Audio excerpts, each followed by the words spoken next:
Aroma ടിവിയുടെ എല്ലാ മാന്യ ശ്രോതാക്കൾക്കും വേഗം വരുന്ന കർത്താവായ യേശുക്രിസ്തുവിന്റെ തന്നെ തിരുനാമത്തിൽ വന്ദനത്തെയും സ്വാഗതത്തെയും അറിയിക്കുന്നു. അനുഗ്രഹീതവും മനോഹരമായ നല്ല നിമിഷങ്ങൾക്കായി നല്ല ദിവസത്തിനായി ഞാൻ കർത്താവിന് സ്തോത്രം ചെയ്യുന്നു. ഇന്ന് നമ്മുടെ ക്ഷണം സ്വീകരിച്ച നമ്മോടൊപ്പം അനുഗ്രഹിക്കപ്പെട്ട സാക്ഷ്യവും ദൈവം നടത്തിയ അത്ഭുതകരമായ വഴികളെയും കുറിച്ച് പങ്കുവയ്ക്കുവാൻ ജോയിൻ ചെയ്തിരിക്കുന്നത് കർത്താവിൻ്റെ വിലപ്പെട്ട ദാസൻ പ്രിയ ശശിധരൻ പിള്ള പാസ്റ്ററാണ്. തൻ്റെ ജീവിതത്തിൽ ദൈവം നടത്തിയ തൻ്റെ ഒരുപാട് അനുഭവങ്ങൾ, ഓർമ്മകൾ അരോമ ടി വി പ്രേക്ഷകരോടൊപ്പം പങ്കുവയ്ക്കുന്നു. ഒരു നായർ കുടുംബത്തിൽ ജനിച്ച് വളർത്തപ്പെട്ട് ഈശ്വരഭക്തനായി നല്ല നിലയിൽ വളർന്നു വന്ന അദ്ദേഹത്തിൻ്റെ ജീവിതത്തിൽ കർത്താവായ യേശുക്രിസ്തു തന്നെ വേർതിരിച്ചപ്പോൾ ഉണ്ടായ തൻ്റെ ഒരുപാട് അനുഭവങ്ങൾ, ഓർമ്മകൾ ഈ വീഡിയോയിൽ പ്രേക്ഷകരുമായിട്ട് പങ്കുവയ്ക്കുന്നു. ആകയാൽ ഈ വീഡിയോ ശ്രദ്ധയോടെ സ്കിപ്പ് ചെയ്യാതെ അവസാനം വരെ കാണുകയും കേൾക്കുകയും നിങ്ങളുടെ പ്രിയപ്പെട്ടവർ കൂടി ഷെയർ ചെയ്ത് കൊടുക്കുകയും ചെയ്യുവാൻ പ്രത്യേകം ഓർപ്പിക്കുന്നു. കർത്താവ് നമ്മെ സഹായിക്കട്ടെ. മാത്രമല്ല, നിങ്ങളുടെ വിലയേറിയ അഭിപ്രായങ്ങളും നിർദ്ദേശങ്ങളും കമൻറ്റ് ബോക്സിൽ രേഖപ്പെടുത്താവുന്നതാണ്. നിങ്ങൾക്കൊരു പ്രാർത്ഥനാ വിഷയമുണ്ട്, അതല്ല ഞങ്ങളുമായി ബന്ധപ്പെടുവാൻ നിങ്ങൾ ആഗ്രഹിക്കുന്നെങ്കിൽ സ്ക്രീനിൽ കണ്ട വാട്സപ്പ് നമ്പറിൽ ഞങ്ങളെ വിവരം അറിയിക്കൂ. ഞങ്ങൾ നിങ്ങൾക്ക് മറുപടി തരുന്നതായിരിക്കും, പ്രാർത്ഥിക്കുന്നതായിരിക്കും. സാക്ഷ്യം പറഞ്ഞ പ്രിയപ്പെട്ടവരോടൊപ്പം എല്ലാ തിങ്കളാഴ്ചയും രാത്രി 9 മണി മുതൽ നടക്കുന്ന പ്രാർത്ഥനാ കൂട്ടായ്മയിൽ നിങ്ങൾക്ക് സംബന്ധിക്കാവുന്നതാണ്.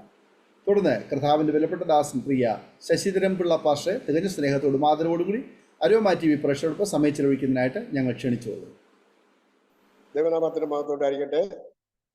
കർത്താവിൽ പ്രസിദ്ധനായ പാസ്റ്റർ ഡാനിയൽ ജോൺ അവർക്കും അരോമ ടി വിയിലെ സകല പ്രേക്ഷകർക്കും എൻ്റെ നാമത്തിൽ ഉള്ള ക്രിസ്തീയ വന്ദനം നേർന്നുകൊള്ളുന്നു. വിശേഷാൽ എനിക്കെങ്ങനെ സാക്ഷ്യം പറയാൻ അരോമ ടി വിയിൽ കൂടി ഒരു അവസരം ഒരുക്കിയ കർത്താവിൻ്റെ വിലയേറിയ ദാസൻ പാസ്റ്റർ ഡാനിയൽ ജോൺ സാറിനെ പ്രത്യേകമായ എൻ്റെ നന്ദി ഈ തരുണത്തിൽ അർപ്പിക്കും. ഒരു സാക്ഷ്യത്തെ ഉളവാക്കുന്നു എന്ന ദൈവന പ്രകാരം ഒരു സാക്ഷ്യം പറയുവാൻ ദൈവം ഒരു അവസരം ഒരുക്കണം നിങ്ങളുടെ സ്വന്തം.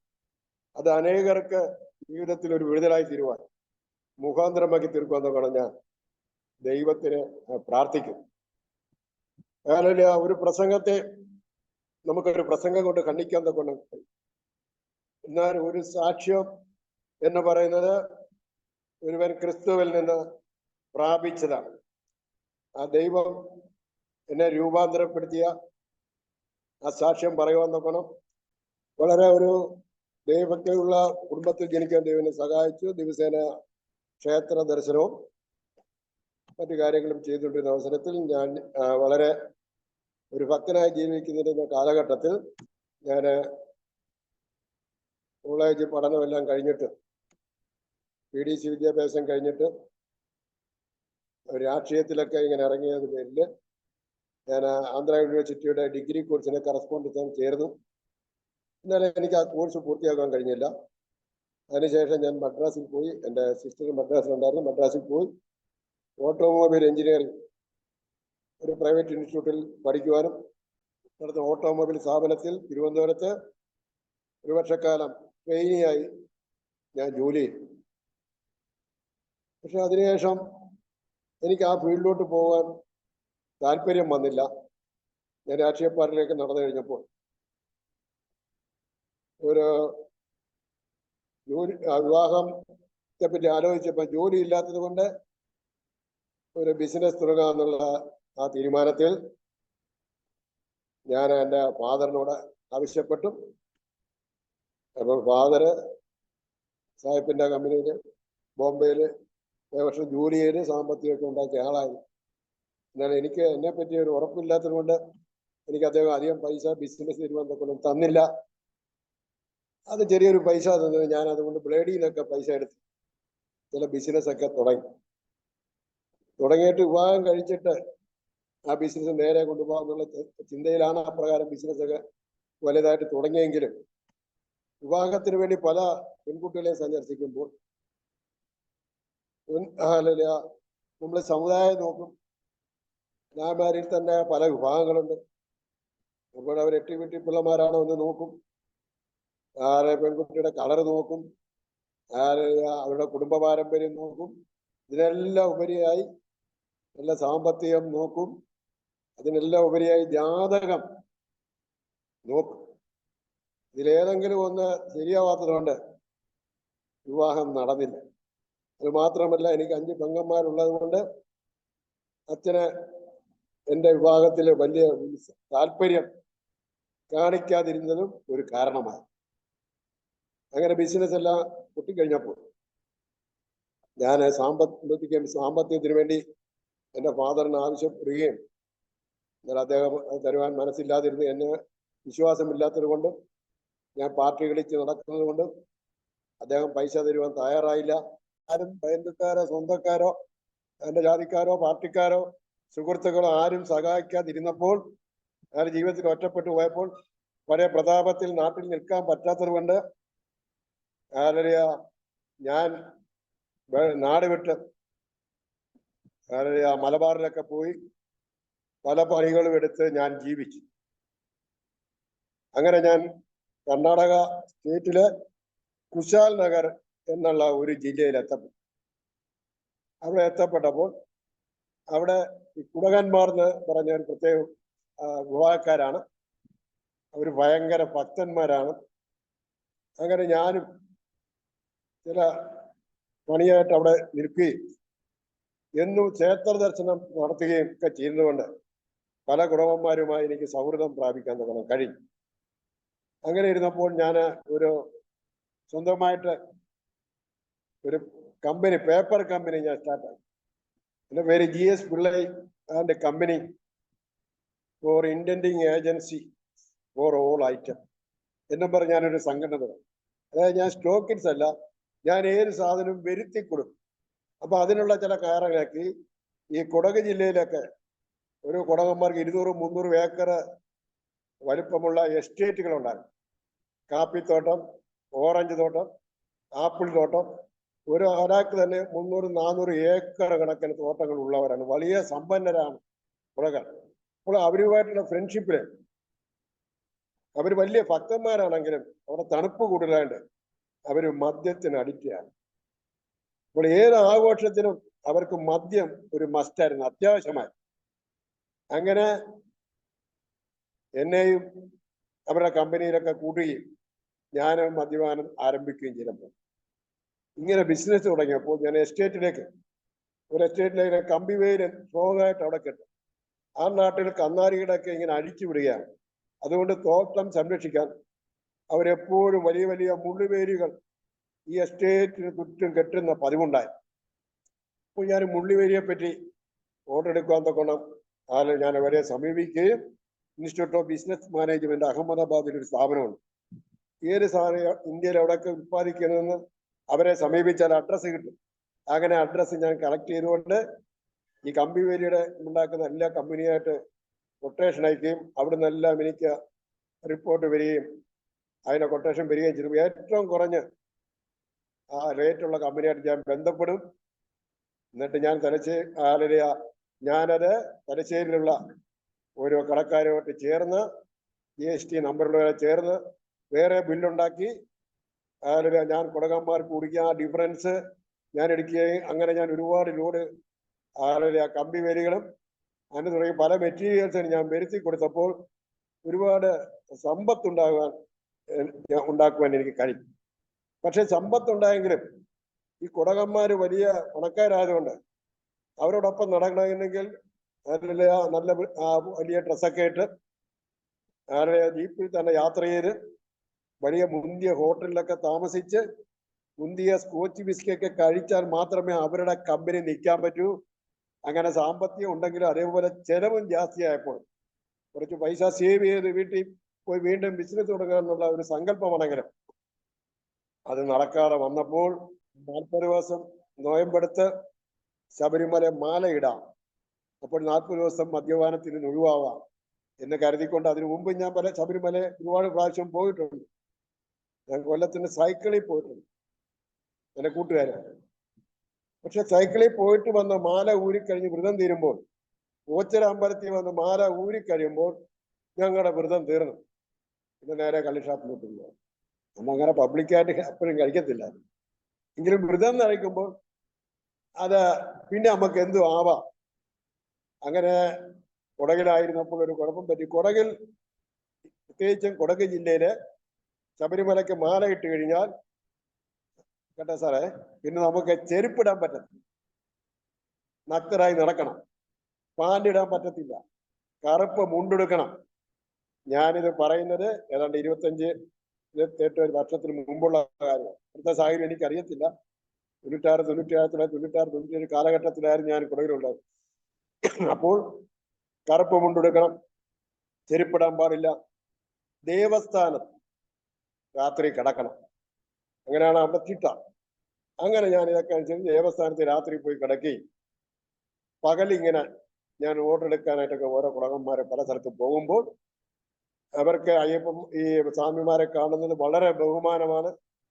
അവര് നമ്മളെ നല്ലോണം സഹകരിക്കും. ബസ്സിൽ കയറിയ സീറ്റ് ഒഴിഞ്ഞു തരും. ഹോട്ടലിൽ ചെന്നാൽ നമുക്ക് പ്രത്യേക ഇലയ്ക്കകത്ത് ആഹാരം തരും. ഒരു വീട്ടിൽ ചെന്ന് കഴിഞ്ഞാൽ അതേപോലെ നമ്മളെ മാനിക്കും. നമ്മൾ എന്ത് പറഞ്ഞാലും അവരങ്ങ് വിശ്വസിക്കും. അങ്ങനെ എനിക്ക് ധാരാളം ഓർഡർ അപ്പോൾ കിട്ടുമാണ്. അവരെ അങ്ങനെ ദൈവത്തെ അപ്പം അവർ വളരെ ദൈവഭക്തരായിരുന്നു. അങ്ങനെ ഞാൻ അമ്പലത്തിൽ കിടന്ന് രാവിലെ 4 മണിക്ക് അമ്പലത്തിൽ മണിയടിക്കുമ്പോൾ ഞാൻ കുശാൽ നഗർ എന്നുള്ള ഒരു ജില്ലയിലാണ്, ടൗണിലാണ് താമസിച്ചിട്ടുള്ളത്. അപ്പൊ അതിനടുത്തുള്ള ഒരു ക്ഷേത്രത്തിലാണ് ഞാൻ രാത്രി പോയി കിടക്കുന്നത്. അതിൻ്റെ അടുത്ത് കാവേരി പുഴ. അപ്പൊ 4 മണിക്ക് ബെല്ലടിക്കുമ്പം കാവേരി പുഴയിൽ പോയി കുളിക്കണം. കുളിച്ചിട്ട് വേണം അമ്പലത്തിൽ വന്ന് പ്രദക്ഷിണമൊക്കെ വെച്ച് അവിടെ ചില പൂജകളൊക്കെ കഴിച്ചിട്ട് വേണം നമ്മുടെ യാത്ര പോകാൻ. അങ്ങനെ ഞാൻ ഒരു ദിവസം 10-ാം ദിവസം കുളിക്കാൻ പോയപ്പോൾ പെട്ടെന്ന് ഇവിടെ മലവെള്ളപ്പാച്ചിൽ വന്ന് എന്നെ എടുത്തോണ്ട് പോയി. ഞാൻ ബോധം വീണപ്പോൾ ഞാനൊരു ഹോസ്പിറ്റലിൽ കിടക്കും. എന്റെ തലയെല്ലാം പൊട്ടി കെട്ടിവെച്ചിരിക്കുന്നു. അപ്പോൾ എന്റെ അടുത്ത് 2 കുടകന്മാര് പെണ്ണുങ്ങൾ ഇരിപ്പുണ്ട്.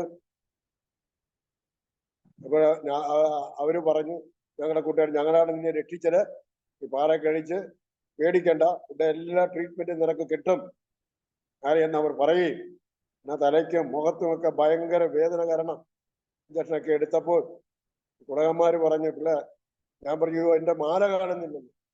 നമ്മളൊരു ബഹളം ഉണ്ടാക്കിയപ്പോൾ അവിടുത്തെ ഡോക്ടർ വന്നു. എല്ലാം മദ്യപിച്ച് മാല ഇട്ടാൽ ഇങ്ങനെ ഇരിക്കും എന്ന് അവര് പറഞ്ഞു. കാരണം മലയാളികൾ സാധാരണ മാല ഇട്ടാലും മദ്യപിക്കും. ഞാൻ പറഞ്ഞു, സാറേ ഞാൻ മദ്യപിച്ചിട്ടില്ല പത്ത്. പക്ഷെ അവർക്കത് വിശ്വസിച്ചില്ല. കാരണം ഞാൻ അങ്ങനെ അറിയപ്പെടുന്ന ഒരു മദ്യപാനി ആയി.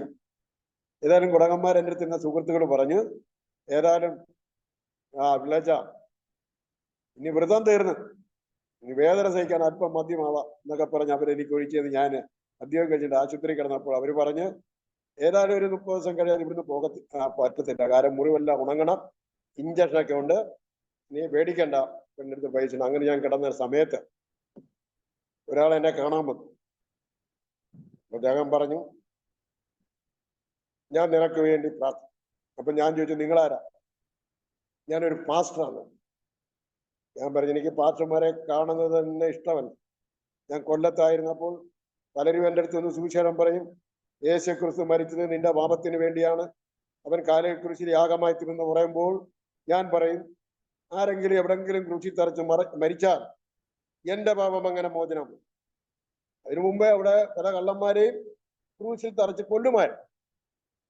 ആരെങ്കിലും എവിടെങ്കിലും ക്രൂശിൽ തറച്ച് കൊന്നാൽ എന്റെ പാപം എങ്ങനെ മോചനം വരുമെന്ന് പറയുമ്പോൾ അവർക്കതിന് തക്കമായ മറുപടി തരുവാൻ തക്കോണം സാധിച്ചിട്ടില്ല.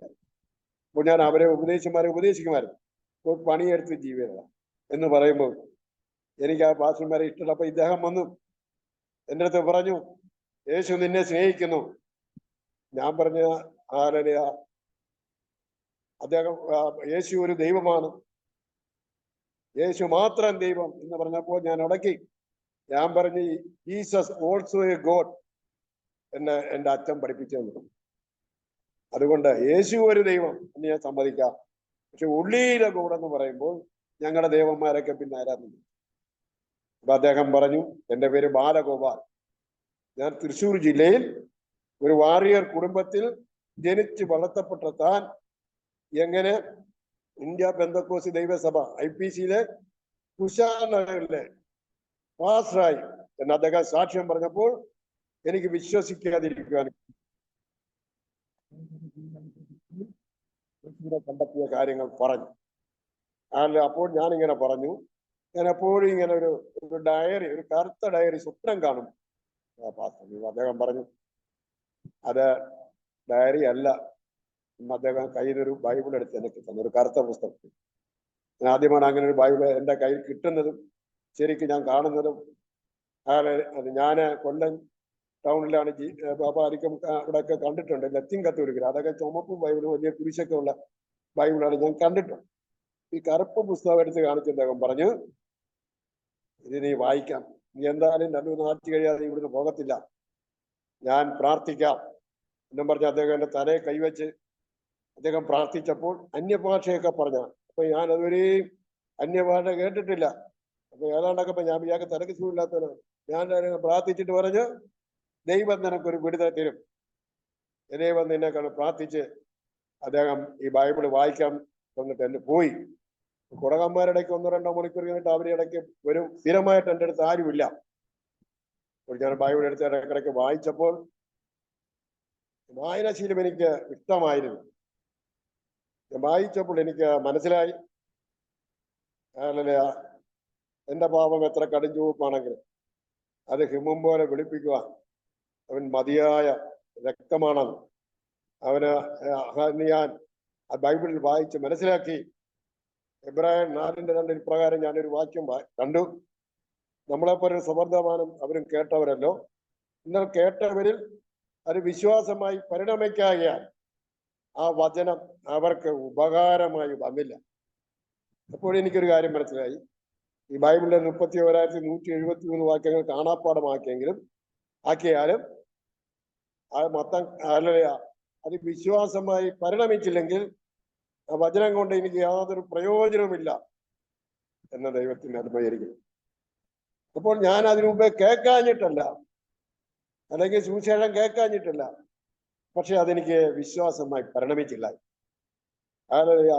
അങ്ങനെ ദൈവം എൻ്റെ സാഹചര്യങ്ങളെല്ലാം പോട്ട് ഞാൻ ജീവിതത്തിൽ ഒറ്റപ്പെട്ടു പോയപ്പോൾ വീട്ടുകാർക്കും നാട്ടുകാർക്കും എന്നെ വേണ്ടാത്ത ഒരു അവസ്ഥയിലേക്ക് തിരിഞ്ഞ് അല്ലെങ്കിൽ ഒറ്റപ്പെട്ട് ഞാൻ കുടകിലായിരുന്നപ്പോഴും എൻ്റെ കയ്യിൽ സമ്പത്തുള്ളത് കൊണ്ടും അതുകൊണ്ട് എനിക്ക് കുറെ ഫ്രണ്ട്ഷിപ്പ് എന്നല്ലാതെ ലോകത്തിലെ കാത്തിരിക്കുവാൻ ആരുമില്ലാത്ത ഒരു അന്യതാബോധം എന്നെ വളരെ വീർപ്പുമുട്ടിച്ചിരുന്നു. അപ്പോൾ ഈ ബാലഗോപാൽ പറഞ്ഞു, എന്നും വരും എൻ്റെ കൂടെ 2-3 മണിക്കൂർ ഇരിക്കും, അദ്ദേഹം രാത്രി വൈകിട്ട് കഞ്ഞിയും കറിയെല്ലാം കൊണ്ടുവന്ന് എന്നെ കുടിപ്പിക്കും. പിന്നെ അപ്പോൾ അങ്ങനെ വളരെ സ്നേഹിച്ചപ്പോൾ എനിക്ക് അദ്ദേഹം പറയുന്നതും അദ്ദേഹത്തിന്റെ സ്നേഹവും എന്നെ അടിമപ്പെടുത്തി. അങ്ങനെ ഞാൻ യേശുവിനെ അറിയുവാൻ ദൈവമാണെന്ന് ഞാൻ ഹൃദയം കൊണ്ട് വിശ്വസിച്ച് ദൈവങ്ങളെ വിളിച്ച് എൻ്റെ ജീവിതത്തിലേക്ക് ജാതകത്തിൽ വളരെ വിശ്വാസം ഉള്ള എനിക്ക് ജാതകത്തിലൊക്കെ എനിക്ക് ഇത്രാം വയസ്സിൽ കല്യാണം നടക്കും, ഇന്ന നടക്കും എന്നൊക്കെ എഴുതി വെച്ചിട്ടുണ്ട്. പക്ഷെ അതൊന്നും നടക്കാതെ വന്നപ്പോൾ ജീവിതം നിരാശപ്പെട്ടു. എല്ലാവരും എന്നെ തള്ളിക്കളഞ്ഞപ്പോൾ എനിക്ക് അവസാനം ഒരു കച്ചിത്തുറുമ്പായി വേറെ പുസ്തകം എൻ്റെ കൈ കിട്ടിയപ്പോൾ അത് കൂടുതലായിട്ട് അറിയണമെന്നുള്ള ആഗ്രഹത്തിൽ ഞാൻ കുടക് ജില്ലയിൽ നിന്ന് ബസ് കയറി, കേരളത്തിന്റെ ബോർഡറിലാണ് ഈ കുടക് ജില്ല കിടക്കുന്നത്. കാസർഗോഡ് പാണത്തൂർ എന്നുള്ളൊരു സ്ഥലത്ത് ഞാൻ ബസ് അങ്ങ് ഇറങ്ങി. ഉള്ള വീട്ടിൽ ചില സഭകളായിട്ട് പോകാൻ പറ്റത്തില്ല, കാരണം കുടകന്മാർ വളരെ സ്പിരിറ്റ് ഉള്ളവരാണ്, അവരെന്നെ തല്ലി കൊണ്ടുവന്ന് എനിക്കറിയാം. അതുകൊണ്ട് ഞാൻ അവിടെ പുറത്തായിരുന്നപ്പോൾ ഒരു ചായ കുടിച്ച് 2 ചായ കുടിച്ച് ഞാനൊരു ഉച്ച സമയത്ത് അവിടെ ചെന്നെങ്കിലും ഞാനൊരു 3-4 മണിക്കൂർ കട പുറത്ത് വിശ്രമിച്ചപ്പോൾ ഒരു പ്രായമുള്ള ഒരു അപ്പച്ചൻ്റെ അടുത്ത് ചോദിച്ചു, നിങ്ങളെ ഇവിടെ കണ്ടിട്ടുണ്ട്, എവിടെ പോന്നു? ഞാൻ പറഞ്ഞു, എനിക്കിങ്ങനെ യേശുവിനെ പറ്റി അറിയണം എന്ന് പറഞ്ഞപ്പോൾ അദ്ദേഹം പറഞ്ഞു, എൻ്റെ 2 മക്കൾ ഒരു സഭയിൽ പോകുന്നുണ്ട്, സാറിനെ അവിടെ കൊണ്ടാക്കാം എന്ന് പറഞ്ഞ് എന്നെ വിളിച്ചോണ്ട് മുണ്ടോട്, രാജപുരം മുണ്ടോട് അസംബ്ലി ഓഫ് ഗോഡ് എന്നൊരു ചർച്ചിൽ അദ്ദേഹം എന്നെ കൊണ്ട് ആ പാസ്റ്റർക്ക് പരിചയപ്പെട്ടു. അന്ന് 97-98 കാലഘട്ടത്തിൽ അവിടെ ഇരുന്ന പാസ്റ്റർ പേര് പാസ്റ്റർ അഗസ്റ്റിൻ ജോസഫ് എന്നാണ്. അദ്ദേഹം വളരെ ചെറുപ്പക്കാരൻ. അദ്ദേഹത്തിന്റെ ഭാര്യ കൊല്ലക്കാരി, 2 മക്കളുമായി ഓടിട്ട ഒരു ചെറിയ സഭ. അദ്ദേഹം ഞാൻ ഒരു വെള്ളിയാഴ്ചയാണ് അവിടെ ചെന്ന്. അപ്പൊ അദ്ദേഹം എന്നെ അദ്ദേഹം പറഞ്ഞു, പാർസനേജിൽ ഒരു റൂമേ അതുകൊണ്ട് പിള്ളേച്ചന് ഇവിടെ കിടക്കാൻ സൗകര്യമില്ല, ഹാളില് കിടക്കുന്നതും ഒരു സുഖമല്ല, ഏർപ്പാടല്ല, അതുകൊണ്ട് ഇവിടെ വിശ്വാസികൾ 10-12 കുടുംബമാണ്. അന്ന് അത്രേ ഉള്ളായിരുന്നു, ഇപ്പൊ അത് വലിയ സഭയായി. അതുകൊണ്ട് അവരുടെ ഏതെങ്കിലും വീട്ടിൽ താമസിക്കാനുള്ള ഏർപ്പാടാക്കാം. എന്നിട്ട് പതുക്കെ പതുക്കെ നമുക്ക് ആ വേദപുസ്തകമൊക്കെ പഠിച്ച് ഒരു വിശ്വാസ ജീവിതം നയിക്കാം എന്ന് അദ്ദേഹം ഉപദേശിക്കുകയും ഞാനത് സമ്മതിക്കുകയും ചെയ്യുന്ന പ്രകാരം പിറ്റേ ഞായറാഴ്ച വിശ്വാസികളെ എന്നെ പരിചയപ്പെടുത്തിയതിനു ശേഷം ഈ പിള്ളേച്ചന് ആര് കൈക്കൊള്ളും, വീട്ടിൽ ആര് ഇടം കൊടുക്കും, ദൈവത്തെ അവൻ അറിയണം. 4 പേര് കൈപൊക്കി. 4 വീട്ടിൽ പോകാൻ പറ്റാത്തതുകൊണ്ട് പാസ്റ്റർ ചീട്ടിട്ട് അതിലൊരാളുടെ പേര് വീണ് അദ്ദേഹം എന്നെ അദ്ദേഹത്തിന്റെ വീട്ടിൽ കൊണ്ടു. അങ്ങനെ അവരുടെ ഭവനത്തിൽ ഞാൻ 1 കൊല്ലക്കാരൻ താമസിക്കുകയും ആരാധനയ്ക്ക് പോവുകയും ഒക്കെ ചേരുന്ന കാലഘട്ടത്തിൽ കൊല്ലത്തുള്ള ഒരു സഹോദരൻ മെഡിസിൻ പഠിക്കുമെന്ന് മംഗലാപുരത്ത് വന്നപ്പോൾ എങ്ങനെയോ ഈ പാണത്തൂരൊരു ആരാധനയ്ക്ക് വരികയും അദ്ദേഹം എന്നെ പരിചയപ്പെടുകയും അദ്ദേഹം പറഞ്ഞു, നീ എന്റെ കൂടെ വാ, എന്റെ വീട് കൊല്ലത്താണ്, എന്റെ വീട്ടിൽ താമസിക്കാം. പാസ്റ്റും പറഞ്ഞ് കൊണ്ടുപോയി. അങ്ങനെ കൊല്ലത്ത് കുണ്ട്രക്കടുത്ത് ലത്തീൻ കത്തോലിക്കര് മാത്രം താമസിക്കുന്ന പടപ്പക്കര എന്നൊരു സ്ഥലത്ത് ഭവനത്തിൽ അദ്ദേഹം എന്നെ കൊണ്ടാക്കി. അവിടെ അദ്ദേഹത്തിന്റെ അച്ഛൻ ഫാദറിന്റെ പേര് തമ്പി സാർ എന്നായിരുന്നു. അദ്ദേഹം സ്കൂളിലെ ഒരു അധ്യാപകനാണ്. വേറെ സാമൂഹിക വിരുദ്ധരുള്ളൊരു സ്ഥലമാണ് ഈ പടപ്പക്കര. എന്നും ഉള്ള പ്രശ്നങ്ങളും കാര്യങ്ങളും എല്ലാം ഒരു ലത്തീൻ കത്തോലിക്കയുടെ മാത്രം ഒരു കോട്ടയാണ്. വേറെ ഒരു സമുദായത്തിലെ ഒരാളും അവിടെ ഇല്ല. ഒരു തുരുത്താണ് ഈ പടപ്പക്കര. 3 സൈഡ് കായല. ഈ ലത്തീൻ കത്തോലിക്കര് 1000-800 1000-നടുത്ത് കുടുംബങ്ങളല്ലാതെ മറ്റു സമുദായത്തിൽ ആരും അവിടെ ഇല്ല. ഒരു വളരെ ക്രിമിനൽസ് അടിയുണ്ടാക്കുന്നവരുമാണ്. അങ്ങനെ ഈ ഭവനത്തിലിരിക്കുമ്പോൾ ഞാൻ പുറത്തോട്ട് പോകുമ്പോൾ ഇവരെല്ലാം എന്നെ കയറി പിടിക്കും. വിളിച്ച് ആരിടാ എന്നൊക്കെ ചോദിക്കും. ഞാൻ എൻ്റെ പേര് പറയും. ഞാനിങ്ങനെ ശശിരമ്പിള്ള, അങ്ങനെ യേശുവിനും അറിയാം എന്നൊക്കെ പറയും. എന്ത് പറയും? ഓ അതാണോ, പിന്നെ ആരും ഒന്നും ചെയ്യത്തില്ല. അവരൊക്കെ എനിക്ക് പൈസ എൻ്റെ പോക്കറ്റിൽ വെക്കും. അച്ഛൻ ധൈര്യമായിട്ട് ഇവിടെ ഇരിക്കാൻ പറഞ്ഞു. എന്നെ അവർ ദ്രോഹിച്ചില്ല. എല്ലാവർക്കും അത് ഭയങ്കര അത്ഭുതമായി. അങ്ങനെ തമ്പി സാറിന്റെ വീട്ടിൽ 1 വർഷക്കാലം നിന്ന് അവിടെ ഒരു IPC ചർച്ചുണ്ട്. ഒരു 10-25 പേര് കൂടുന്ന ഒരു ചർച്ചുണ്ട്. അവിടെ രാജൻ എന്നും പറഞ്ഞ എക്സ് മിലിറ്ററി പാസ്റ്റാണ്. ആ നാട്ടുകാരൻ അവിടെ പാസ്റ്റായിട്ടിരുന്നത്.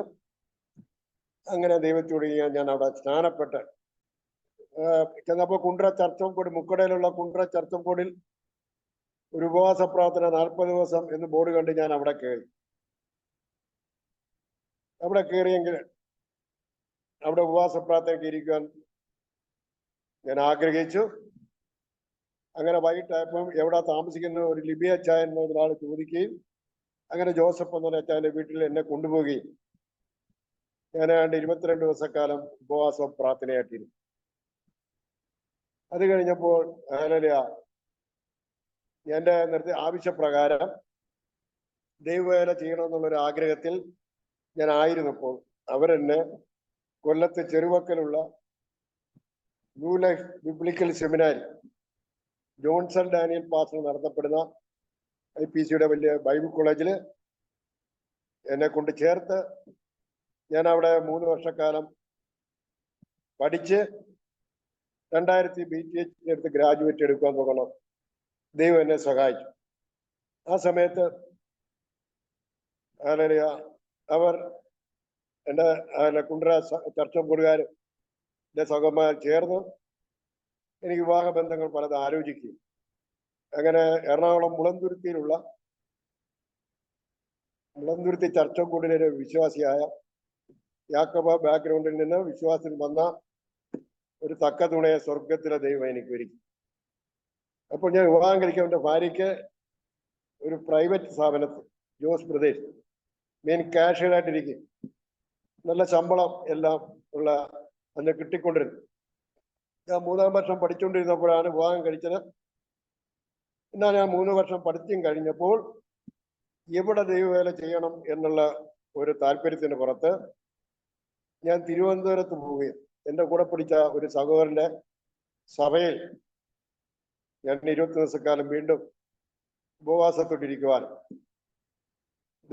ദൈവത്തിന്റെ ദാസന്മാരിൽ കൂടി വചനത്തിൽ കൂടി ഒരു വെളിച്ചമായി തീരുവാൻ തക്കോണം എന്നോട് സംസാരിക്കും. അങ്ങനെ ഞാൻ നല്ല ദൈവവേല ചെയ്യുവാനായി വെളിച്ചം എവിടെയാണ് ആവശ്യം എന്ന് ചിന്തിക്കുകയും ഇരുളിലാണ് തിരിച്ചറിഞ്ഞു.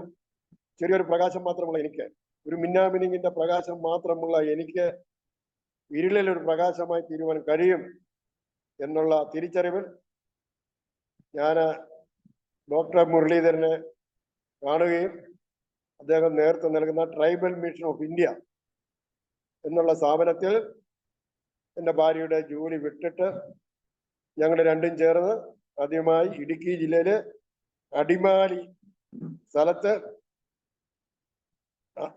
ചിന്നപ്പാറക്കുടി എന്ന് പറഞ്ഞ ആദിവാസി ഊരിൽ വലിയ മലമുകളിൽ കടന്നു പോകാൻ, അവിടെ ഒരു പ്രവർത്തനം ആരംഭിക്കാൻ. അതിനു മുമ്പേ അവിടെ ഒരു ചെറിയ പ്രവർത്തനം ഉണ്ടായിരുന്നു.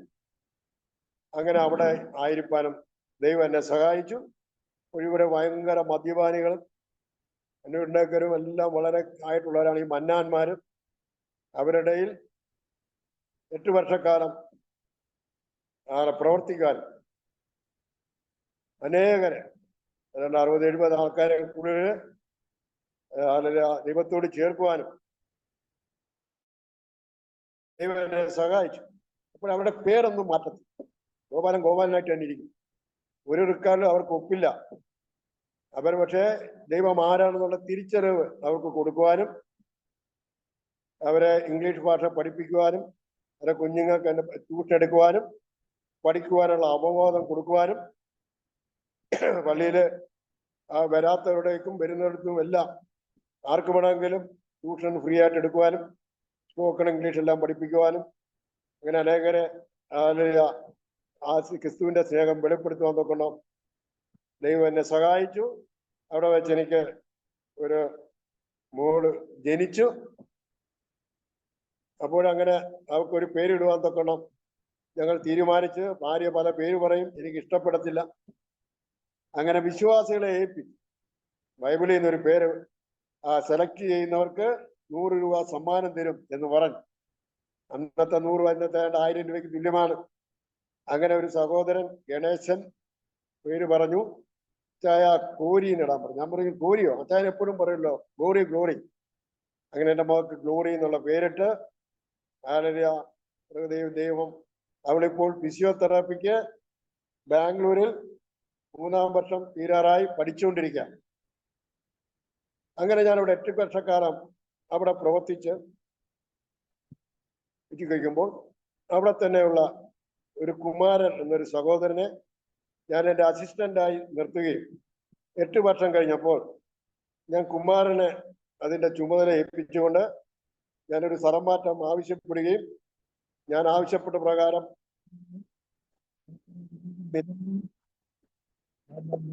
എന്ന സ്ഥലത്ത് പെരുവമ്പാടം കോളനിയിലെ ഒരു പ്രവർത്തനത്തിനായി എന്നെ വിട്ടു. അവിടെ ഞാൻ 6 വർഷക്കാലം ഞങ്ങൾ കുടുംബമായിട്ട് താമസിക്കും. അനേക കോളനിയിൽ കടന്നുപോയി മദ്യത്തിനും മയക്കുമരുന്നിനും എതിരെ അനേകരെ മദ്യത്തിൽ നിന്ന് വിടിയിപ്പിക്കുവാൻ പള്ളിയിൽ വരണമെന്ന് നിർബന്ധമില്ല, പേര് മാറ്റണ്ട.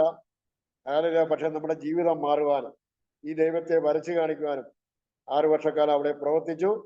അതിനുശേഷം ഞാൻ വയനാട്ടിൽ കടന്നു പോകാൻ, വയനാട്ടിൽ കമ്മന എന്നൊരു ദേശത്ത് കുറച്ചു നാൾ ദൈവത്തിന്റെ ട്രൈബൽസിന്റെ ഇടയ്ക്ക് വർക്ക് ചെയ്യാൻ ദൈവം എന്നെ സഹായിച്ചു. അതിനുശേഷം ഞാൻ കണ്ണൂർ ജില്ലയിൽ ആറാളം 3000-ൽ ആദിവാസി കുടുംബങ്ങൾ താമസിക്കുന്ന ഒരു സെറ്റിൽമെന്റ് ആണ് ആറാളം. 10,000 ഏക്കർ സർക്കാർ സ്ഥലം, ഓരോ ഏക്കർ വെച്ച് 3000 ആദിവാസി കുടുംബങ്ങൾക്ക് കൃഷി ചെയ്ത് താമസിക്കാൻ വേണ്ടി സർക്കാർ കൊടുത്തിട്ടുണ്ട്. അതിൻ്റെ അകത്ത് അതൊരു കാട്ടിന്റെ നടുക്കാണ്. വലിയ പുഴയുടെ നടുക്കുള്ളൊരു പാലത്തിൽ കൂടെ മാത്രമേ ഒരാൾക്ക് നടന്നു പോകുന്ന തൂക്കുപാലത്തിൽ കൂടെ മാത്രമേ അവിടെ കടന്നു പോകാൻ പറ്റുകയുള്ളൂ. അവിടെ അങ്ങനെ പോകാൻ പറ്റത്തില്ല. പക്ഷെ ഞാൻ മദ്യത്തിനും മയക്കുമരുന്നിനും ക്ലാസ് എടുക്കുവാൻ നോക്കണം. അവിടുത്തെ അധികാരികളുടെ സമ്മതത്തോടെ അവിടെ പലപ്പോഴും കടന്നു പോവുകയും മദ്യത്തിനെതിരെ ക്ലാസ് എടുക്കുകയും മദ്യത്തിന്റെ അവബോധം ഉണ്ടാക്കുകയും പഠിക്കാനുള്ള അവബോധം അവർക്ക് ഉണ്ടാക്കുകയും ചെയ്യാൻ 2 വർഷക്കാലം അവിടെ അവിടെ പ്രവർത്തിക്കുവാൻ ദൈവം എന്നെ സഹായിച്ചു. അവിടെ വെച്ചൊരു പ്രാർത്ഥനയ്ക്ക് പോയപ്പോൾ ദൈവത്തിന്റെ ആത്മാവ് എന്നോട് സംസാരിച്ചു. എന്റെ ആലയമോ സർവ്വജാതികളുടെയും ആലയമായി അറിയപ്പെടുന്നു ഈ അപ്പനകാരം. ഞാൻ ആ പ്രവർത്തനമോടെ വീണ്ടിച്ചപ്പോൾ എൻ്റെ മകള് ഇച്ചിരി വലുതായതുകൊണ്ട് ഈ രാത്രി കാലങ്ങളിലൊക്കെ പലപ്പോഴും പ്രാർത്ഥനയും കൂട്ടായ്മകളൊക്കെ രാത്രി കാലങ്ങളിലെ ആളിനെ കിട്ടും. അപ്പൊ എൻ്റെ മോളെ ഒറ്റയ്ക്ക് ഇരുത്തിക്കൊണ്ട് പോകാൻ പറ്റത്തില്ല. ആ പഠിത്തത്തെ ബാധിച്ചതുകൊണ്ട് സാമ്പത്തികമായി വളരെ 2000-3000 സപ്പോർട്ട് മാത്രമേ ഇന്ന് ട്രൈബൽ മീറ്റിൽ നിന്ന് ഞാൻ കിട്ടിക്കൊണ്ടാണ്. അങ്ങനെ ഞാൻ ആ പ്രവർത്തനം നിർത്തിയിട്ട് ഞാൻ മുളന്തുരുത്തി വരികയും അങ്ങനെ ചർച്ച് ഓഫ് ഗോഡുമായിട്ടുള്ള ബന്ധത്തിൽ ചർച്ച് ഓഫ് ഗോഡുമായിട്ട് ചേർന്ന് ആദ്യം അവരെന്നെ ഒരു മിഷൻ സെന്ററിലാക്കി. ചർച്ച് ഓഫ് ഗോഡിലൊക്കെ ചർച്ച കിട്ടണമെങ്കിൽ ചർച്ച് ഓഫ് ഗോഡിൽ എക്സ്പീരിയൻസ് വേണം. അതാണ് അവരുടെ. അങ്ങനെ എനിക്ക് ചർച്ച് ഓഫ് ഗോഡിൽ എക്സ്പീരിയൻസ് ഇല്ലാത്തതുകൊണ്ട് ഞാൻ അവിടെ ഒരു മിഷൻ സെന്ററിൽ 2000 സപ്പോർട്ട് കൂടി ഞാൻ കുറെ നാള് 1 വർഷക്കാലം മണ്ണത്തൂർ, എറണാകുളത്ത് പിറവത്തിനടുത്തുള്ള മണ്ണത്തൂർ എന്നൊരു സ്ഥലത്ത് ആയിരിക്കാനും അവിടെ നിന്ന് വേറെ ഒരു ചർച്ചയുടെ ആവശ്യപ്രകാരം ഞാൻ കോതമംഗലത്തിനടുത്ത് വാരപ്പെട്ടി കറുകടം എന്നൊരു സ്ഥലത്ത് ഞാൻ 3 വർഷക്കാലം പ്രവർത്തിക്കാനും 6 പേര് മാത്രം ഉണ്ടായിരുന്ന അവിടെ 30 പേരെ നേടുവാൻ സർവ്വധിക്കുന്ന ദൈവം എന്നെ സഹായിച്ചു. അനേക ആശ്വാസമായി അനേക രോഗികളെ സൗഖ്യമാക്കാൻ ദൈവം എന്നെ സഹായിച്ചു. അതിനുശേഷം ഞാൻ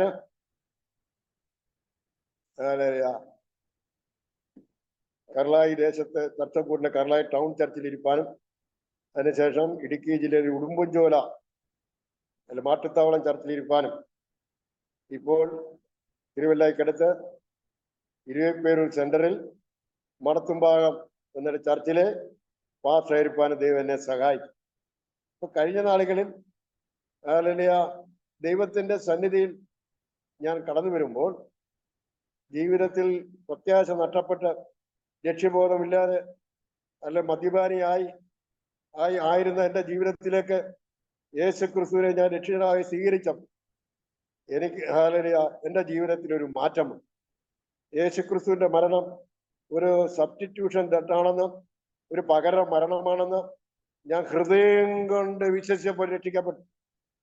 അപ്പൊ ഞാൻ ഹൃദയം കൊണ്ട് വിശ്വസിക്കാൻ ധാരാളം സമയമെടുത്തെങ്കിലും ഹൃദയം കൊണ്ട് വിശ്വസിച്ചപ്പോൾ രക്ഷിക്കപ്പെട്ടു. അവന്റെ സാക്ഷിയെ തീരുവാൻ ദൈവം എന്നെ സഹായിച്ചു. അപ്പോൾ വളരെ സമയത്ത് ഈ ആദിമവാസികളുടെ പ്രവർത്തനത്തിൽ എനിക്ക് ഒരുപാട് പ്രയാസങ്ങൾ നേരിട്ടിട്ടുണ്ട്. നിലമ്പൂരായിരുന്നപ്പോൾ എന്റെ പുതിയ ബൈക്ക് ആൾക്കാർ സുവിശേഷ വിരോധികൾ വന്ന് കത്തിച്ചു. ഇങ്ങനെയൊക്കെ തന്നെ ആണെങ്കിലും എൻ്റെ ദേഹത്ത് തൊടുവാൻ ദൈവം ആരെയും അനുവദിച്ചില്ല. ദൈവത്തിന്റെ സന്നിധിയിൽ നേരായി നടക്കുന്നവർക്ക് ദൈവം ഒരു നന്മയും മുടക്കുകയില്ല. എൻ്റെ മുഖത്തേക്ക് പ്രകാശിലായി അവരുടെ ലജ്ജിച്ച പോലെ അതിന്റെ പ്രകാരം അനേകർക്ക് ആദിമവാസികളുടെ 100 ആൾക്കാരെ ദൈവത്തോട് ചേർക്കുവാനും പലരും ദൈവരാസം ദൈവം കഴിഞ്ഞ ആളുകൾ എന്നെ സഹായിച്ചു. അപ്പോൾ ഈ ദൈവത്തെ ഞാൻ അറിഞ്ഞില്ലായിരുന്നെങ്കിൽ എന്തെങ്കിലും എൻ്റെ സഹോദരന്മാരുണ്ടായിരുന്നു. ഞാനാണ് മൂത്ത സഹോദരൻ. ഒരു സഹോദരൻ മദ്യപിച്ച് കല്യാണം കഴിപ്പിച്ചു കൊടുത്തെങ്കിലും അവന്റെ മദ്യപാന കാരണം അവന്റെ ഭാര്യ അവനെ ഇട്ടിട്ട് പോയി. അവനൊരു ഓണത്തിന് ഒരു എൻ്റെ ഓഫീസ് മാനേജറായിരുന്നു. 1 ലക്ഷം 1.5 ലക്ഷം രൂപയൊക്കെ അവന് ബോണസ് കിട്ടും. അതൊക്കെ വാങ്ങിച്ചിട്ട് കുടിച്ചിട്ട് ഒരു ദിവസം അവൻ ഓണത്തിന്റെ അന്ന് അവൻ ആത്മഹത്യ. എന്റെ വേറൊരു സഹോദരൻ മദ്യപാനത്തിന്റെ ആക്സിഡന്റ് മദ്രാസില് കല്യാണം അവിടുന്ന് കഴിച്ചെങ്കിലും ഒരു കുഞ്ഞുണ്ടെങ്കിലും ആ കുഞ്ഞിന് 7 വയസ്സുള്ളപ്പോൾ അവൻ ലോകത്തുനിന്ന് മാറ്റും. ഞാനിങ്ങനെ ഈ ദൈവത്തെ അറിഞ്ഞത് കൊണ്ട് മാത്രം ഇന്നും ഞാൻ ജീവിച്ചിരിക്കുന്നു. ഈ ദൈവത്തെ അറിഞ്ഞ മുഖാന്തരം എനിക്ക് സന്തോഷം, സമാധാനം, സൗഖ്യം എല്ലാം എനിക്ക് ദൈവം തന്നു. ജഡരക്താലുള്ള ബന്ധുക്കൾ എന്നെ തള്ളിക്കളഞ്ഞപ്പോൾ യേശുക്രിസ്തുവിന്റെ രക്തബന്ധത്താലുള്ള അനേകരെന്നെ സഹായിപ്പാനും എനിക്ക് സുഹൃത്തുക്കളാക്കാനും അനേക ഭവനങ്ങൾ എനിക്ക് വേണ്ടി തുറക്കുവാനും എല്ലാം എനിക്ക് ഇടയായി തീർന്നു. അപ്പോൾ എൻ്റെ ജീവിതത്തിൽ ഒറ്റപ്പെട്ടിരിക്കുന്ന കാലത്ത് നല്ലൊരു ഭാര്യ എനിക്ക് സ്വർഗത്തിലെ ദൈവം തന്നു. അവ സർവശക്തനായ ദൈവത്തിന്റെ സന്നിധിയിൽ ചെറുതെങ്കിലും ഒരു ഭവനം എറണാകുളത്ത് തന്നെ വാങ്ങുവാൻ ദൈവം എന്നെ സഹായിച്ചു. ഹല്ലേലൂയ, ഈ ദൈവത്തെ അറിഞ്ഞത് മുഖാന്തരം ഞാൻ വീണ്ടും എൻ്റെ ഹല്ലേലൂയ രക്ഷയിൽ വന്നപ്പോൾ എൻ്റെ വീട്ടുകാർക്ക് എന്നെ അവഗണനയായിരുന്നു. ഞാൻ അപ്പോൾ വീട്ടിൽ വീണ്ടും പോയപ്പോൾ അച്ഛൻ പറഞ്ഞു, നീ ജാതി വിട്ട് ഇങ്ങനെ നടന്നു കഴിഞ്ഞാൽ എനിക്ക് 5 മക്കളാണ്, അവരെ ആര് കെട്ടും? അതുകൊണ്ട് ഞാൻ അങ്ങനെ വീട്ടിൽ അങ്ങനെ എപ്പോഴും പോയി ശല്യപ്പെടുത്തത്തില്ല. ഞാൻ മലബാർ സൈഡിലാണ് കൂടുതലും വർക്ക് ചെയ്യുന്നത്. എന്നാൽ എനിക്കൊരു കുഞ്ഞ് ജനിച്ചപ്പോൾ ഞാൻ എൻ്റെ അച്ഛനെ കൊണ്ട് കാണിച്ചപ്പോൾ എൻ്റെ മനസ്സ് മാറി, എൻ്റെ മോളെ എടുത്തു. ഹല്ലേലൂയ. എങ്കിലും ഹല്ലേലൂയ എനിക്കൊന്നും തരത്തില്ല എന്ന് പറഞ്ഞപ്പോഴും ഭൂരിപക്ഷം എൻ്റെ സമ്പത്തൊക്കെ എൻ്റെ പെങ്ങന്മാരൊക്കെ കൊടുത്തെങ്കിലും അവസാന കുടുംബ വീട്ടിൽ അച്ഛൻ മരിച്ചപ്പോൾ യാതൊരു അവകാശിയും ഹല്ലേലൂയ ആർക്കും വെക്കാത്തത് കൊണ്ട് അത് ഞാനും കൂടെ ഒപ്പിടാതെ അത് വീട് വിൽക്കാൻ പറ്റാത്ത സ്ഥിതിയായി പെങ്ങന്മാർ എന്നെ സമീപിച്ചു. ഹല്ലേലൂയ. അപ്പോൾ ജീവിതത്തിൽ വളരെ കയ്പുള്ള അനുഭവങ്ങൾ എൻ്റെ ജീവിതത്തിൽ. എൻ്റെ അമ്മ മരിച്ച ദിവസം ഞാൻ പോയി. അപ്പോഴവിടെ ഞങ്ങളുടെ ഇത് പ്രകാരം അമ്മയ്ക്ക് വായ്ക്കരി ഇടണം. ഞാൻ അവിടെ നിന്ന് എനിക്ക് വായ്ക്കരി ഇടാൻ മനസ്സില്ല. നമ്മുടെ സിസ്റ്റത്തിൽ അങ്ങനെ ഇല്ല. വൈകിട്ട് വന്ന് ഞാൻ എൻ്റെ അമ്മയെ കണ്ടതാണ്. അമ്മ വലിയ രോഗത്താൽ ഭാരപ്പെട്ട് ഇരിക്കുമ്പോൾ ഞാൻ അമ്മയ്ക്ക് ആപ്പിൾ കണ്ടിച്ച് വായി വെച്ച് കൊടുത്തു. അമ്മ പറഞ്ഞു, എനിക്ക് വേദന സഹിക്കാൻ വയ്യ, നീ ഒന്ന് പ്രാർത്ഥിന്.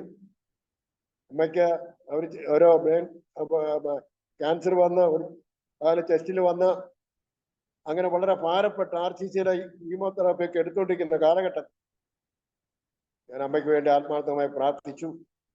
ഒന്നിൽ എൻ്റെ അമ്മയ്ക്ക് സൗഖ്യം കൊടുക്കണം, അല്ലെങ്കിൽ അമ്മയെ അങ്ങ് എടുക്കണം, ഇവിടെ നിന്ന് അറിയിപ്പിക്കരുത്. അമ്മയ്ക്ക് 71 വയസ്സായി. ഞാൻ തിരിച്ചങ്ങ് അടിമാലി പോയി. ഞാൻ അടിമാലിയിലാണ് വർക്ക് ചെയ്യുന്നത്. അന്ന് രാത്രി എൻ്റെ അമ്മ ലോകത്ത് നിന്ന് മാറ്റപ്പെട്ടു. രാവിലെ ആയപ്പോൾ ഞാൻ മോൻ വന്ന എൻ്റെ അമ്മ മരിച്ചു. അപ്പൊ എൻ്റെ സഹോദരി വിളിച്ച് മദ്രാസിൽ ചോദിച്ചു, നീ ഇന്നലെ വീട്ടിൽ പോയിരുന്നു? ഞാൻ പറഞ്ഞു, പോയി. അമ്മയെ പ്രാർത്ഥിച്ചു കൊന്നോ? അങ്ങനെ ഞാൻ വീട്ടിൽ വീണ്ടും പോയി. അപ്പോൾ അനിയൻ പറഞ്ഞ് എൻ്റെ കൈക്ക് കയറി പിടിച്ചു, ക്രിസ്ത്യാനികൾ വായ്ക്കരിയിടാൻ പറ്റത്തില്ല. ഞാൻ പറഞ്ഞു, ഞാൻ ഇടുന്നില്ല, നീ ഇട്ടു. അപ്പൊ കുറെ പേര് എൻ്റെ പക്ഷം പറഞ്ഞു, ശശിപ്പിള്ള ഇട്ടാ മതി, നിന്റെ പഴയ കൂട്ടുകാർ. ഞാൻ പറഞ്ഞു, വേണ്ട, ഞാൻ വിശ്വാസം വീട്ടിൽ നിന്ന് ഇറങ്ങിപ്പോയപ്പോൾ എൻ്റെ അനിയനാണ് എൻ്റെ അമ്മയെ നോക്കി, അതുകൊണ്ട് അവൻ ചെയ്യട്ടെ. അങ്ങനെ വീണ്ടും തിക്കാൽ വന്നപ്പോൾ അയാളുടെ ജീവിതത്തിൽ എനിക്ക് അനുഭവങ്ങൾ വന്നെങ്കിലും ഈ ദൈവത്തെ അറിഞ്ഞതുകൊണ്ട് എനിക്ക് സന്തോഷവും സമാധാനവും ഒരു കുടുംബ ജീവിതവും അയാളുടെ മരണത്തിനപ്പുറം ഒരു ജീവിതമുണ്ടെന്നും മരണഭയമില്ലാതെ അയാളുടെ ശത്രു ഭയമില്ലാതെ എനിക്ക് ജീവിക്കാൻ തൊക്കെ ഇടയായി. ഞാൻ പണ്ട് ഈ സുവിശേഷകൻ അരവിന്ദാക്ഷമ്മന്റെ ഒരു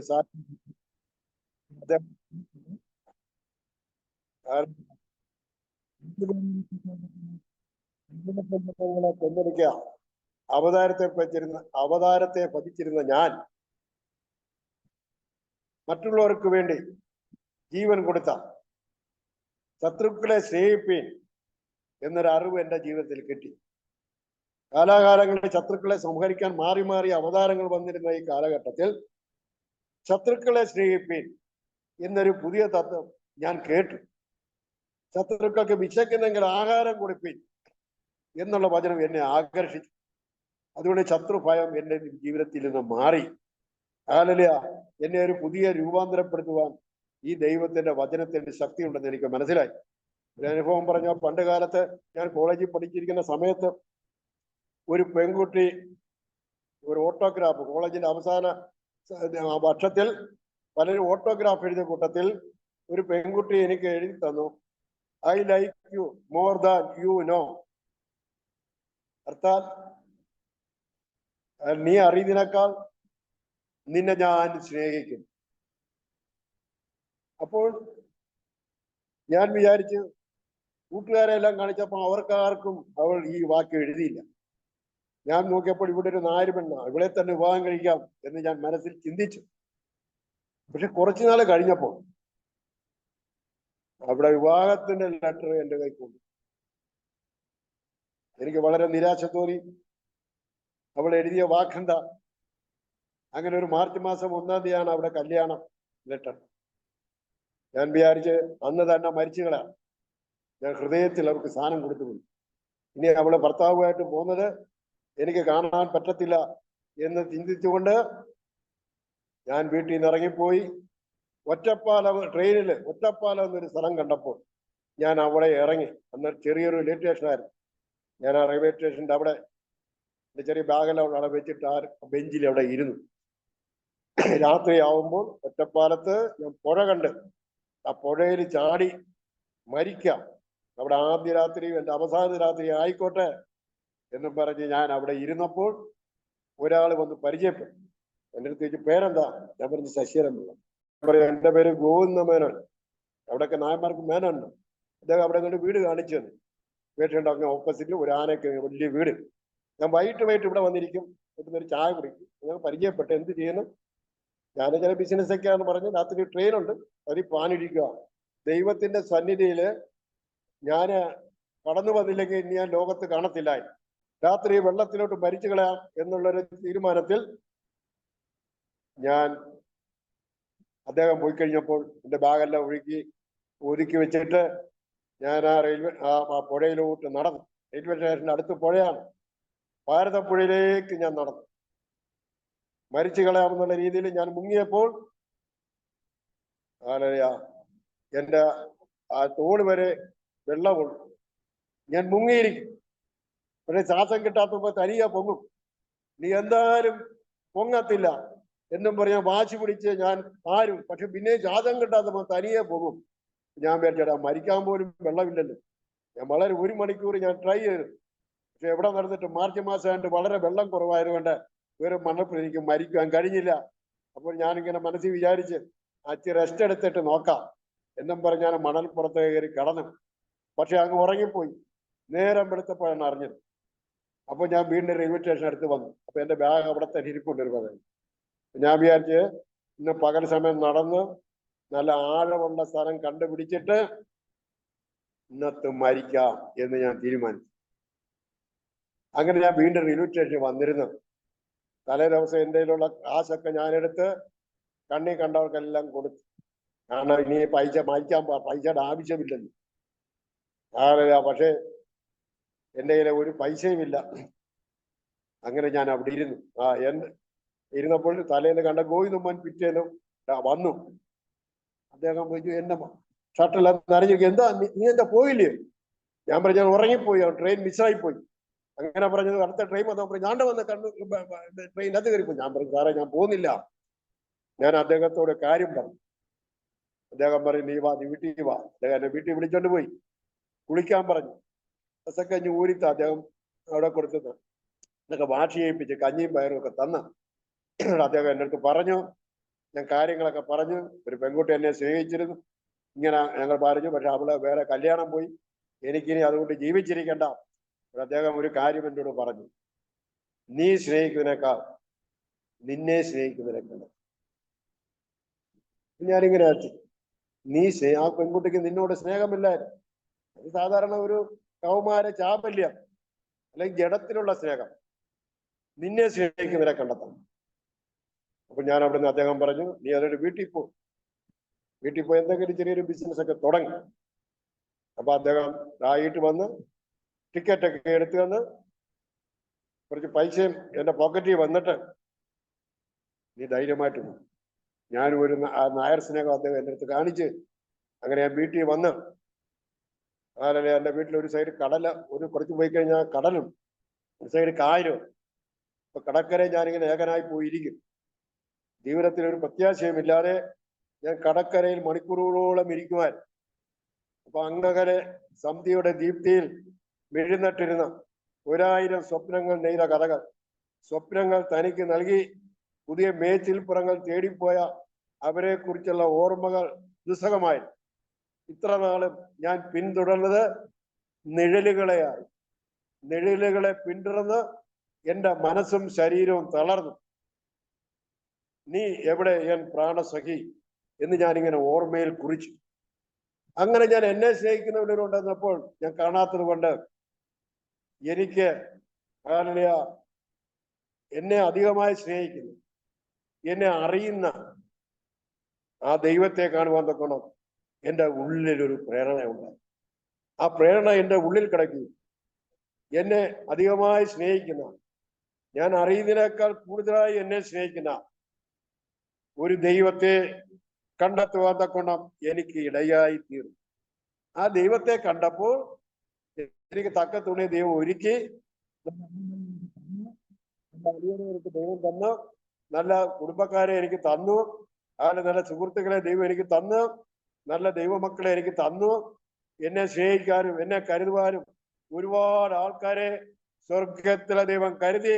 അതിനുപരിയായി ഹല്ലേലൂയ ദൈവത്തിന്റെ സന്നിധിയിൽ ഹല്ലേലൂയ മദ്യപാനത്തിൽ നിന്ന് വിടുതല പഠിക്കുവാനും സമ്പത്ത് സൂക്ഷിച്ച് ചെലവാക്കുവാനും അനേകരെ എന്റെ പരിധിക്കുള്ളിൽ നിന്നുകൊണ്ട് ഇല്ലായ്മയിലും ആരും അറിയാതെ സഹായിപ്പാനും ഒരു കൈ കൊടുക്കുന്നത് മറുകൈ അറിയരുത് എന്ന വചനപ്രകാരം ചെയ്യുവാൻ തക്കോണം ദൈവം എന്നെ സഹായിച്ചുകൊണ്ടിരിക്കും. ഹല്ലേലൂയ. ആ ദൈവത്തെ ഞാൻ അറിഞ്ഞത് മുഖാന്തരം എന്റെ മരണഭയം എനിക്ക് മാറി. കാരണം ഞാൻ മരിച്ചാലും ജീവിക്കും. എബ്രായർ 11:1 പറയുന്നു, വിശ്വാസം എന്നതോ ആശിക്കുന്നതിനോടൊപ്പം കാണാത്ത കാര്യങ്ങളുടെ നിശ്ചയമാണ്.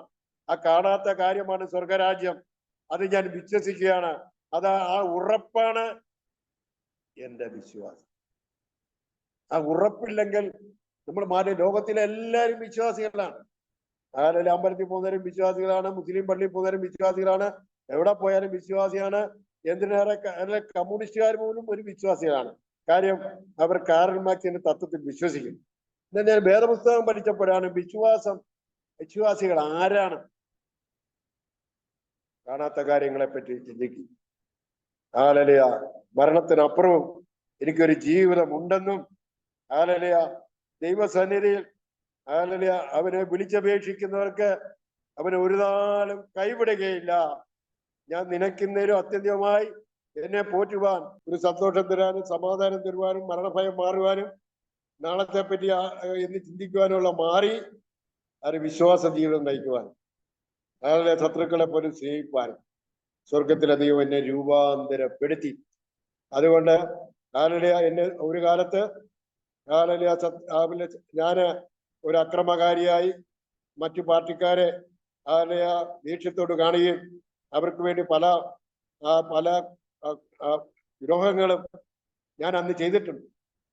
എന്നാൽ അതെല്ലാം മാറി മറ്റുള്ളവരെ സ്നേഹിപ്പാനും ഹല്ലേലൂയ ദൈവത്തിന് അയാളുടെ സന്നിധിയിൽ കടന്നു വരുമ്പോൾ ഏറ്റവും വലിയൊരു സമാധാനമാണ്. ഹല്ലേലൂയ. അതിനുപരിയായി സംതൃപ്തിയാണ്.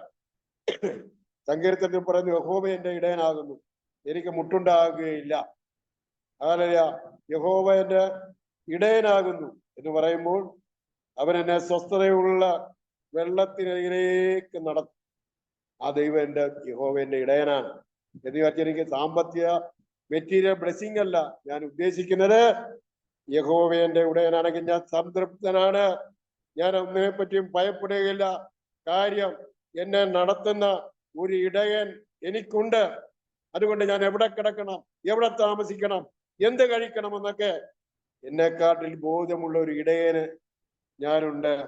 അവന്റെ ശബ്ദം ഞാൻ തിരിച്ചറിഞ്ഞത് കൊണ്ട് എന്റെ ഇടയന്റെ ശബ്ദം അവന്റെ ആടുകൾ തിരിച്ചറിയും എന്ന വചനപ്രകാരം ഒരാടായി തീരുവാൻ, ഒരു സമ്മതയുള്ള ജീവിതം നയിക്കുവാൻ സ്വർഗത്തിലെ ദൈവം എന്നെ സഹായിച്ചുകൊണ്ടിരിക്കുന്നു. ഹല്ലേലൂയ. ഇത് ശ്രമിച്ച എല്ലാവരും ഹല്ലേലൂയാക്കും ഞാൻ നന്ദി രേഖപ്പെടുത്തുന്നു. വിശേഷാൽ ഇങ്ങനൊരു അവസരം തന്ന ഡാനിയേൽ ജോൺ പാസ്റ്റർക്കും ദൈവം ധാരാളമായി അനുഗ്രഹിക്കട്ടെ. എൻ്റെ വൈഫിന്റെ പേര് വിജയസ് പിള്ള, മകളുടെ പേര് ഗ്ലോറിയസ് പിള്ള. ഹല്ലേലൂയ. നിങ്ങൾ പ്രത്യേകമായി അവർക്ക് വേണ്ടി പ്രാർത്ഥിക്കണം. ദൈവം നിങ്ങളെ ധാരാളമായി അനുഗ്രഹിക്കട്ടെ. അപ്പോൾ നമുക്ക് കണ്ണിലടയ്ക്കാം. നമുക്ക് ഒരു വാക്ക് പ്രാർത്ഥിക്കാം. ക്രിസ്തുവേശിൽ കൂടി ഞങ്ങളെ അതിവാത്സല്യമായി സ്നേഹിക്കുന്ന സ്വർഗത്തിലെ നല്ല പിതാവേ, നല്ല സമയത്ത് ഓർത്ത് നീയോടെ സ്വന്തം ഇപ്രകാരം ഒരു സാക്ഷ്യം പറയുവാൻ തക്കണം ഈ ആരോമ TV ഒരുക്കിയ കർത്താവിന് വിലപ്പെട്ട ദാസൻ ഡാനിയേൽ ജോൺ പാസ്റ്റർക്കായി ഞങ്ങൾ പ്രാർത്ഥിക്കും. കർത്താവെ, ഇത് ശ്രമിച്ച എല്ലാവരെയും അങ്ങയുടെ കരങ്ങളിൽ ഒരു ആത്മാവിന്റെ വില സർവലോകത്തെക്കാളും വലുത് എന്നറിഞ്ഞ ദൈവവചന പ്രകാരം ഇത് ചിലർക്ക് യേശുവിനെ അറിയുവാൻ തൊക്കണം മുഖാന്തരമാക്കി അങ്ങ് തീർക്കുമാറാകണമേ എന്നല്ല. ഈ ലോകവും അതിന്റെ മോഹവും ഒഴിഞ്ഞു പോകും. ദൈവേഷ്ടം ചെയ്യുന്നവൻ എന്നേക്കും ജീവിക്കും എന്ന വിശ്വാസത്തിൽ ആരിപ്പാൻ എല്ലാ മക്കളെയും അങ്ങയുടെ കരങ്ങളിൽ കിട്ടാം. വിശേഷ ആരോഗ്യ ടിവിയും പാസ്റ്ററെയും കുടുംബത്തെയും പ്രവർത്തനത്തെയും പിതാവായ ദൈവത്തിന്റെ പുത്രനായ ക്രിസ്തുവിന്റെയും പരിശുദ്ധാത്മാന്റെ നാമത്തിൽ അടിയാൻ അനുഗ്രഹിച്ചു. മഹത്വം അങ്ങെടുക്കണം. ഞങ്ങൾക്കായി ജീവൻ പിടിഞ്ഞ യേശു കർത്താവിന്റെ നാമത്തിൽ തന്നെ. ആമേൻ, ആമേൻ. താങ്ക് യു കർത്താവിൻ്റെ വിലപ്പെട്ട ദാസൻ പാസ്റ്റർ ശശീന്ദ്രൻ പിള്ള. അത്രത്തോളം സമയം അനുഗ്രഹിക്കപ്പെട്ട ജീവിതാനുഭവം, ദൈവം നടത്തിയ അത്ഭുതകരമായ വഴികളെയും കുറിച്ച് ദൈവനാമ മഹത്വത്തിന് വേണ്ടി അരോമ TV ശ്രോതാക്കളോടൊപ്പം പങ്കുവയ്ക്കുവാൻ സമയം വേർതിരിച്ചത് ഓർത്ത് ഞാൻ ദൈവത്തിന് നന്ദി പറയുന്നു. ദൈവദാസനുള്ളതായ നന്ദിയും കടപ്പാടും അറിയിക്കുന്നു. കർത്താവ് അനുഗ്രഹിക്കട്ടെ, സൗഖ്യം ആരോഗ്യം ദീർഘായുസ്സ് തരട്ടെ. കർത്താവിന് വേണ്ടി നിലകൊള്ളുവാൻ, കർത്താവിന് വേണ്ടി ശക്തമായി പ്രയോജനപ്പെടുവാൻ ദൈവം ഏറെ അവസരങ്ങൾ വീണ്ടും ഒരുക്കട്ടെ എന്ന് ഇത്തരണത്തിൽ ആശംസിക്കുന്നു, പ്രാർത്ഥിക്കുന്നു. അരോമ TV പ്രേക്ഷകർക്ക് ഈ സാക്ഷി ഒരു അനുഗ്രഹമായി തീർന്നു ഞങ്ങൾ വിശ്വസിക്കുകയാണ്. തീർച്ചയായിട്ടും നിങ്ങളുടെ പ്രിയപ്പെട്ടവർക്ക്, സുഹൃത്തുക്കൾ കൂടി നിങ്ങൾ ഷെയർ ചെയ്ത് കൊടുക്കണം. മാത്രമല്ല നിങ്ങളുടെ വലിയ അഭിപ്രായങ്ങളും നിർദ്ദേശങ്ങളും കമൻറ്റ് ബോക്സിൽ രേഖപ്പെടുത്താം. സ്ക്രീനിൽ കാണുന്ന വാട്സപ്പ് നമ്പറിൽ നിങ്ങളുടെ പ്രാർത്ഥനാ വിഷയങ്ങൾ ഞങ്ങളെ അറിയിക്കൂ. ഞങ്ങൾ നിങ്ങൾക്കൊണ്ട് വിശേഷം പ്രാർത്ഥിക്കുന്നു. സാക്ഷ്യം പറഞ്ഞ പ്രിയപ്പെട്ടവരോടൊപ്പം എല്ലാ തിങ്കളാഴ്ചയും രാത്രി 9 മണി മുതൽ നടക്കുന്ന പ്രാർത്ഥനാ കൂട്ടായ്മയിൽ നിങ്ങൾക്ക് പങ്കെടുക്കാവുന്നതാണ്. അടുത്ത അനുഗ്രഹിക്കപ്പെട്ട സാക്ഷ്യം വചനചിന്തയുമായി നാം വീണ്ടും കൂടി കാണുമ്പോൾ എല്ലാ പ്രിയപ്പെട്ടവർക്കും good bye. God bless you all. ആമേൻ. ഓർമ്മയുടെ മനോരഥത്തിൽ മായാത്ത ഓർമ്മയ്ക്കായി അരോമ മാട്രിമോണിയിൽ നിന്നും ജീവിത പങ്കാളിയെ കണ്ടെത്തൂ. നിങ്ങൾ ഒരു ക്രിസ്തീയ ജീവിത പങ്കാളിയെ അന്വേഷിക്കുകയാണോ? അതോ മക്കൾക്ക് അനുയോജ്യമായ ഒരു തക്ക തുണയ്ക്ക് വേണ്ടി പ്രാർത്ഥിക്കുന്ന വ്യക്തിയാണോ? എങ്കിൽ അരോമ മാട്രിമോണി നിങ്ങൾക്ക് വേണ്ടിയാണ്. ഇന്നു തന്നെ സൗജന്യമായി രജിസ്റ്റർ ചെയ്യൂ. അരോമ മാട്രിമോണിയുടെ പ്രത്യേകതകൾ: രജിസ്ട്രേഷൻ തികച്ചും സൗജന്യം. ലോകത്തെവിടെയുമുള്ള അനുയോജ്യമായ ക്രിസ്തീയ ജീവിത പങ്കാളിയെ തിരഞ്ഞെടുക്കാം. വിവാഹം നടക്കുന്നതുവരെ സർവീസ് ലഭിക്കുന്നു. ഏറ്റവും ചെറിയ പാക്കേജുകളും തിരഞ്ഞെടുക്കാം. അരോമ മാട്രിമോണി നിങ്ങൾക്കായി ഒരുക്കുന്നു വിവാഹം പരമാനന്ദം. Email aroma matrimony2020@gmail.com.